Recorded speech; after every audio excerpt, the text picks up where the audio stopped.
Hi, this is Kelly from Crafty Kellys at www.craftykelly.co.uk. Today I just thought I'd do a quick video on card bases, hopefully give you some different ideas to create your card bases with what you've already got. And I'm just using the basic card base shape. So we normally start with a piece of cardstock, which is half of an A4. Which we cut at 14.8 centimetres. So these three I've already cut and I have scored ready for this. So what I did with this particular card, which is this kind of, I don't know, a little bit funky, skew-iffy side, off to the side, which will look great covered with some DSP, like poking through, but it's just a really nice different card to to look at. With this one you would have to create your own envelope for it to send it. The way I've done this is I just took the measurement, which across the cardstock is 21 centimetres, and I just divided that into three and then cut in or scored in, and then I scored from the top of the corner to the bottom on both, so these lines run parallel, so when it closes they marry up together. So that's a nice fun card, and you can do this with any size cardstock. Excuse my cough. So if you wanted to use a whole sheet of A4 to do this, you could. It's just all about splitting this measurement into three and then scoring from the top down to the bottom corners. So that's one. The other is, so I've just got a normal card base, and then what I've done is I've then folded it like I would for the card normally, and then I've folded it again.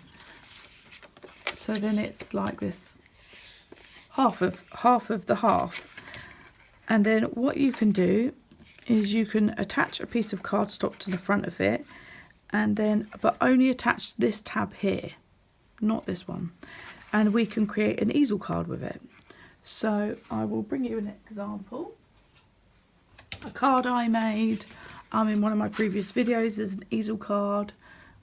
It's this one here, and it's just really pretty, and I've just used I've just raised up this tag to act as a stopper, so it doesn't go away. But the beauty of this is it's a really interesting different card base, but I can send it in the regular post in a regular size envelope.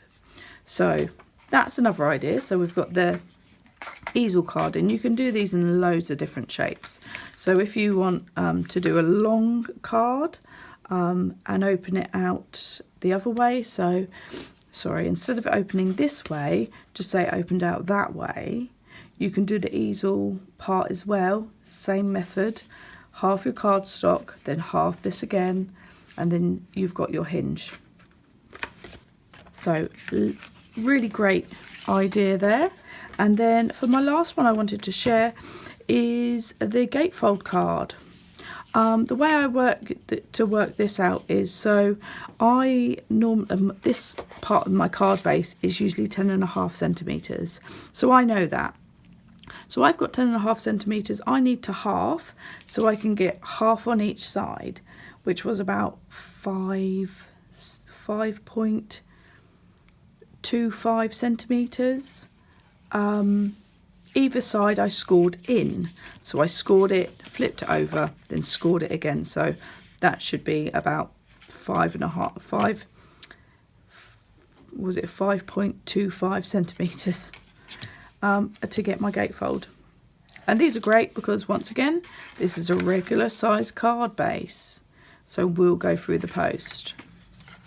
But there's three different ideas for you that I thought would be a nice, quick and easy video, just to maybe give you some inspiration and try something different with your cards. But this has been Kelly from Crafty Kellys at www.craftykelly.co.uk. I will catch up with you soon. Thanks very much, and bye now.